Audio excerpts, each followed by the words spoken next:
اثبات الشیء و احکامہ و تصحیحہ، یہ تحقیق کا معنی ہے۔ اور تحقیق میں جب ہم پڑھتے ہیں تو تحقیق کے ساتھ جو دیگر الفاظ استعمال ہوتے ہیں ان الفاظ میں البحث استعمال ہوتا ہے۔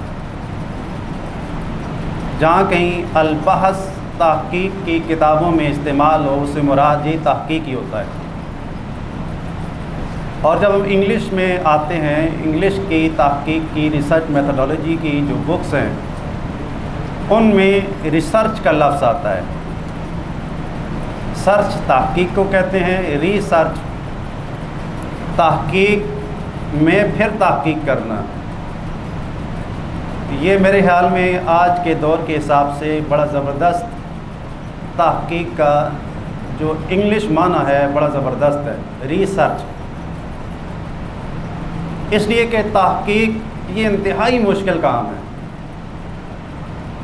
یہ ہم جیسوں کا کام نہیں ہے۔ تحقیق کرنے والے چلے گئے۔ اس لیے میں کہہ رہا ہوں کہ آج کے نازک دور کے حساب سے تحقیق کا انگلش جو معنی ہے، انگلش ٹرانسلیشن ہے ریسرچ، یہ بڑی زبردست ہے۔ یوں کہہ لیں کہ ہم جیسے کمزوروں کا خیال کرتے ہوئے تحقیق کو ریسرچ میں بدل گیا۔ اس لیے جب ہم تحقیق بولتے ہیں تو اس سے مراد ریسرچ ہوتا ہے، یعنی کہ تحقیقات ہو چکی ہیں، اب اسی کے اندر ہم نے ہاتھ پیر مار کے کچھ نیا بنا دینا ہے۔ لیکن جو صحیح طریقہ ہے کام کا، تحقیق کا، وہ انتہائی مشکل، دشوار گزار اور یہ بڑے لوگوں کا کام ہے۔ یوں کہہ لیں کہ یہ فقیروں کا کام ہے۔ ایک کام میں بندہ مگن ہو جاتا ہے، ایسے دائیں بائیں کی خبر نہیں ہوتی، یہاں تک کہ کھانا پینا بھول جاتا ہے، تن من دھن سب بھول جاتا ہے، اسے ہم کہتے ہیں نا یہ اپنے کام کا فقیر ہے۔ تو ریسرچ جو لفظ ہے تحقیق کے لیے یہ بڑا زبردست لفظ ہے۔ ہمارا لحاظ کرتے ہوئے، ہماری کمزوریوں کو پیش نظر رکھتے ہوئے تحقیق کے لیے اب جو لفظ استعمال ہوتا ہے ریسرچ، یہ بڑا زبردست لفظ ہے۔ اور اردو میں جو تحقیق کا ہم معنی کرتے ہیں، سچ یا حق کی دریافت کرنا، اس کا کھوج لگانا، یہ تحقیق کا مطلب ہے۔ حق، سچ کو آپ نے تلاش کرنا ہے کہ حق کدھر ہے، کہاں ہے، کس شیپ میں ہے، اس کو تلاش کرنا ہے، اس کی کھوج لگانی ہے، یہ تحقیق ہے۔ اور تحقیق کی کتب میں آپ تحقیق کی اصطلاحی تعریفات کو جب ملاحظہ فرمائیں گے، آپ نے پچھلے سال جو تحقیق کو سبجیکٹ کے طور پر پڑھا ہے، بہت ساری آپ نے ابتدا میں اصطلاحی تعریفات پڑھی ہوں گی۔ ان ساری تعریفات کو یکجا کر دیا جائے تو میں نے ایک تعریف بنائی ہے، میں آپ کے خدمت میں پیش کرتا ہوں، آپ دیکھیے گا، ان ساری تعریفات کا مجموعہ ہے۔ تحقیق ایک استدلالی، استنباطی، باضابطہ، باقاعدہ، ترقی پسند، تنقیدی، جاری و ساری، جامع، حرکی، خالص، ذہنی، سرگرم، شعوری، علمی، عمدہ، غیر جانبدار، کھرا، محتاط، مسلسل، معتبر، منضبط اور واضح سوچ، فکر، کوشش اور عمل کا نام ہے۔ اصطلاحی تعریف میں جتنے لفظ میں نے بولے ہیں، آپ نے تحقیق کے دوران ان تمام الفاظ کا لحاظ رکھنا ہے۔ آپ نے جب تحقیق کرنی ہے تو تحقیق میں سب سے پہلے میں نے کہا لفظ استدلالی ہونی چاہیے۔ اگر تحقیق میں آپ استدلال نہیں کر سکتے تو یہ تحقیق نہیں ہے، ٹھیک ہے؟ اور باضابطہ ہونی چاہیے،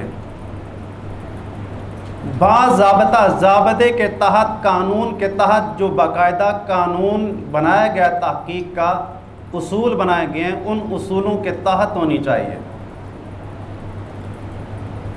ٹھیک ہو گیا؟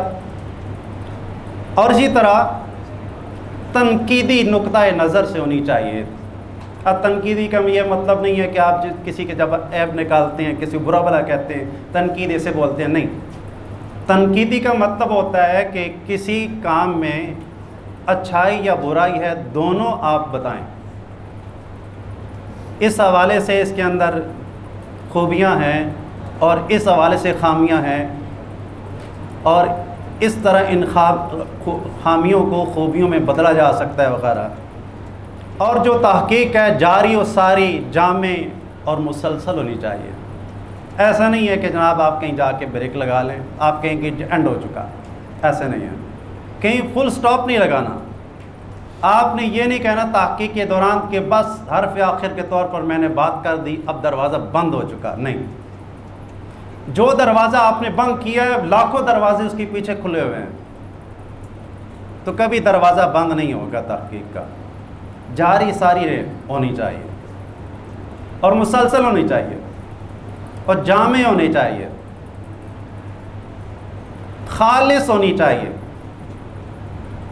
خالص کا مطلب آپ سمجھتے ہیں نا، کہ اس کے اندر آپ کا خلوص بھی شامل ہو، اور تحقیق کے جو صحیح اصول ہیں خالص ان اصولوں پر استوار ہو آپ کی تحقیق، اس میں آپ کا ذہن بھی استعمال ہوگا۔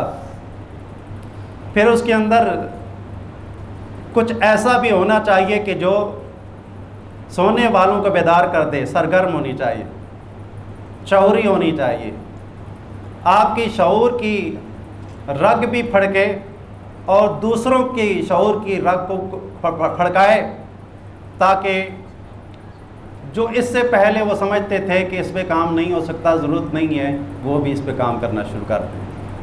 ایسا نہیں ہے کہ میں نے ایک اپنی سوچ بنا لی کہ یہ مسئلہ اس طرح ہے، میں پوری تحقیق میں اس کے گرد گھومتا رہوں، باقی دائیں بائیں دیکھوں ہی نہ۔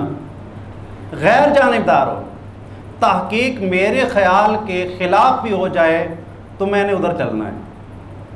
یہ نہیں کہ جب میں نے ایک بات یہاں پہ اسٹیج پہ آ کے کہہ دی اور میں اس پہ اتنا ڈٹ گیا کہ مجھے پتہ بھی چل گیا کہ میں غلط ہوں، پھر بھی میں ڈٹ جاؤں کیونکہ میں نے پورے مجمع میں یہ بات کہی ہے، ریکارڈنگ بھی ہو چکی ہے، اگر میں رجوع کرتا ہوں تو میری تو انسلٹ ہے۔ تحقیق آپ کی غیر جانبدار ہونی چاہیے۔ اگر آپ کسی کی تحقیق کو کہتے ہیں کہ اس کی تحقیق درست ہے، درست نہیں ہے، بعد میں جب آپ اس پہ تحقیق کرتے ہیں اصولوں کے مطابق، اور آپ اصولوں کے مطابق جس کو آپ غلط سمجھ رہے تھے آپ کو وہ بات درست نظر آئی، تو آپ برملا کہیں کہ اصولوں کے مطابق اس کی بات درست ہے، میری بات غلط ہے۔ یہ تحقیق کے اصول ہیں، وہ تحقیق میں ہی ہونا چاہیے۔ اور جو سوچ اور فکر آپ تحقیق میں اپنی سامنے لے کر آتے ہیں وہ بالکل واضح ہونی چاہیے، گڈ مٹ نہیں ہونی چاہیے۔ تحقیق اسے نہیں کہتے۔ ایسے نہیں ہے کہ جناب آپ کہیں یہ بھی ٹھیک ہے، وہ بھی ٹھیک ہے، یا کوئی اور ایسی بات کر دیں کہ پڑھنے والے کو کوئی سمجھ ہی نہ آئے۔ آپ جب تحقیق کریں تو تحقیق کے بعد جو آپ نتیجہ نکالتے ہیں اتنا واضح ہونا چاہیے کہ واضح حکم اس سے سمجھ آ جائے۔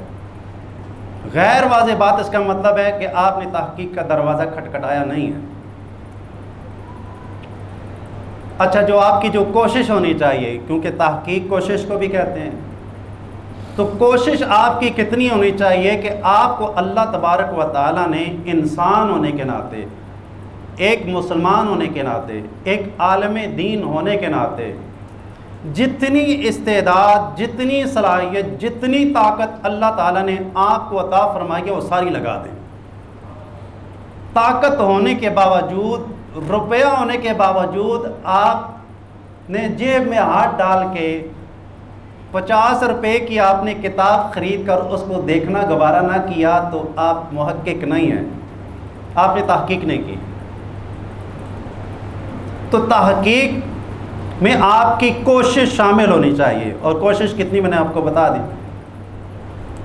جو تحقیق کی اصطلاحی تاریخ میں چند اہم پوائنٹس تھے وہ میں نے آپ کی خدمت میں رکھ دیے۔